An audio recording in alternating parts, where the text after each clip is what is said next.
8.4 Tanggungjawab sosial dalam dan luar negara. Konsep tanggungjawab sosial ini telah lama diperbincangkan sejak bermulanya tamadun manusia, di mana setiap insan di muka bumi ini dianjurkan untuk berbuat baik sesama sendiri bagi menjadikan kehidupan di dunia ini lebih baik dari yang sebelumnya. Pelaksanaan tanggungjawab sosial ini dapat melahirkan pekerja yang lebih beretika, tidak mementingkan diri, bertimbang rasa terhadap keperluan masyarakat. Konsep tanggungjawab sosial adalah usaha-usaha yang dilakukan untuk meletakkan atau mengembalikan sesuatu agar mencapai kesejahteraan hidup bagi golongan yang memerlukan. Terusnya, terdapat pelbagai kepentingan tanggungjawab sosial, antaranya dapat memupuk pelbagai aktiviti dalam masyarakat. Yang kedua, dapat memupuk rasa kasih sayang antara satu sama lain. Yang ketiga, dapat mewujudkan rasa persefahaman sesama jiran. Dan seterusnya, dapat melahirkan warga negara yang patriotik. Tanggungjawab sosial di luar negara. Tanggungjawab sosial di negara luar bukan satu perkara yang baru, namun masih belum dipraktikkan di negara Malaysia. Ianya perlu dipupuk di kalangan organisasi atau badan-badan korporat. Antara tanggungjawab sosial yang perlu dijalankan termasuklah keselamatan, pendidikan, pekerjaan, alam sekitar, menitik beratkan kesihatan masyarakat dan pembangunan ekonomi.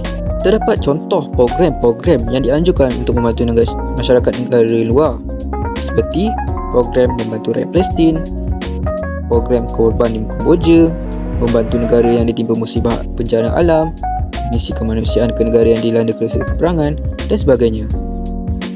Terdapat 3 tanggungjawab sosial yang boleh dilakukan kepada masyarakat luar negara. Yang pertama adalah kemudahan kesihatan dan perkhidmatan pakar perubatan. Kedua ialah pembiayaan beasiswa dan tenaga pengajar. Yang terakhir adalah sumbangan kewangan dan melabur dalam pelbagai sektor. Kemudahan kesihatan dan khidmat pakar perubatan. Kesihatan merupakan aspek penting yang perlu diambil berat. Dengan ini, negara yang maju boleh menghantar pakar-pakar mereka ke negara yang lagi bermasalah kesihatan, contohnya seperti negara miskin, negara yang bergolak dengan peperangan dan negara yang ditimpa wabak musibah. Di samping memberi rawatan kepada pesakit, pakar perubatan juga boleh berkongsi dengan kepakaran dengan pengamal perubatan negara tempatan untuk memajukan dari sudut perubatan. Dengan ini, tenaga pakar ini juga boleh melatih tenaga perubatan tempatan untuk menjadi lebih baik atau setaraf dengan negara maju tadi. Oleh itu, rakyat yang sihat akan menjamin pertumbuhan sesebuah negara.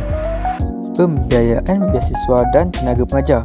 Sumbangan dari aspek pendidikan boleh juga sangat diperlukan kepada negara yang memerlukan. Contohnya, dengan memberi beasiswa kepada pelajar-pelajar negara miskin. Selain itu, penghantaran tenaga pengajar berpengalaman dari negara maju ke negara miskin mampu mendidik anak-anak bangsa mereka dengan lebih efisien dan efektif lagi. Oleh itu, sumbangan dalam sektor pendidikan perlu dititikberatkan bagi menjadikan satu kelompok rakyat yang berilmu agar dapat mengubah sesuatu tamadun. Sumbangan kewangan dan melabur dalam pelbagai sektor. Negara maju sangat digalakkan untuk memberi sumbangan kewangan bagi membantu pertumbuhan ekonomi negara-negara yang susah. Dengan ini, sektor ekonomi negara miskin boleh berkembang dengan lebih baik lalu berupaya mewujudkan peluang kerja yang lebih banyak. Selain itu, terdapat cara lain iaitu dengan membantu melabur dalam sektor-sektor pembangunan negara seperti sektor perkilangan, sektor pertanian dan sektor kewangan. Oleh itu, pelaburan ini akan mewujudkan peluang pekerjaan kepada penduduk tempatan dan seterusnya meningkatkan ekonomi masyarakat. 8.5 Minat kesukarelaan. Maksud sukarelaan: orang yang melakukan sesuatu perkara secara sukarela tanpa sebarang paksaan. Perkhidmatan mereka ini tidak memerlukan kelayakan dan syarat tertentu. Kerja sukarela melibatkan penyertaan sukarelawan dalam sesuatu aktiviti bersama masyarakat. Antara ciri-ciri yang dituntut dalam khidmat sukarela adalah sikap rendah diri, bersedia untuk menyumbang dan tidak berasa kecewa sekiranya bantuan dan pertolongan tidak mendapat pengiktirafan golongan yang dibantu maupun masyarakat. Kedua, amalan kesukarelaan mempunyai potensi yang besar untuk membawa masyarakat Malaysia ke arah kesejahteraan. Kesukarelaan dilihat sebagai satu bentuk amalan sosial yang menghubungkan individu dengan individu yang ingin melakukan sesuatu yang memberi manfaat kepada orang lain. Seterusnya, individu atau kumpulan yang mempunyai pemikiran dan matlamat yang sama ini akan menumbuhkan organisasi yang mendukung matlamat mulia untuk membantu, memulih dan membangunkan golongan yang susah atau yang kurang bernasib baik. Seterusnya, sukarelaan menurut perspektif Islam. Sukarelaan merupakan salah satu daripada tanggungjawab dalam ajaran Islam. Ia disebut sebagai mas'uliyah dalam bahasa Arab. Terdapat 4 bahagian tanggungjawab manusia, iaitu tanggungjawab kepada Allah, tanggungjawab kepada diri sendiri, tanggungjawab kepada masyarakat dan tanggungjawab kepada alam sekitar.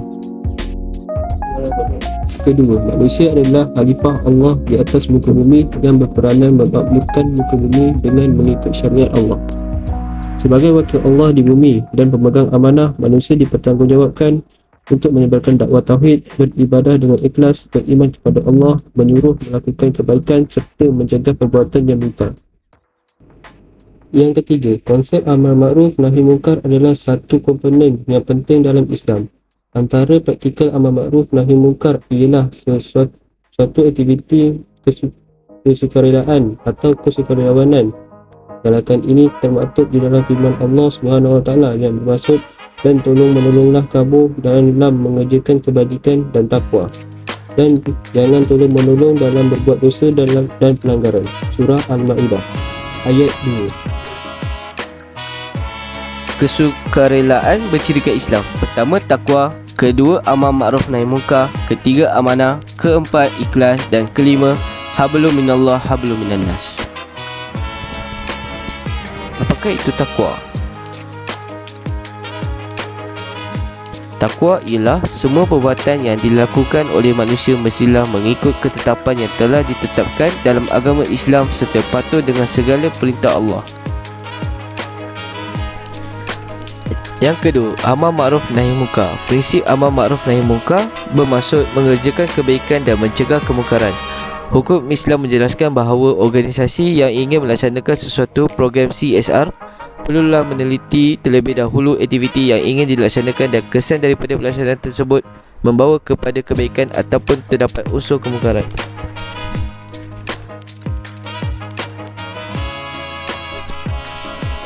Yang ketiga, amanah. Amanah merupakan kepercayaan yang dipikul oleh seseorang bagi menyampaikan sesuatu kepada yang berhak. Amanah juga merupakan sesuatu yang berat untuk dilaksanakan kerana melibatkan pelaksanaan secara menyeluruh, adil dan mematuhi peraturan Allah SWT. Yang keempat, ikhlas. Melakukan sesuatu tanpa mengharapkan balasan dan melakukan sesuatu kerana Allah SWT. Apakah maksud hablum minallah hablum minan nas? Hablum minallah dan hablum minan nas yang bermaksud hubungan dengan Allah dan hubungan dengan manusia perlu diterapkan apabila melaksanakan tanggungjawab. Using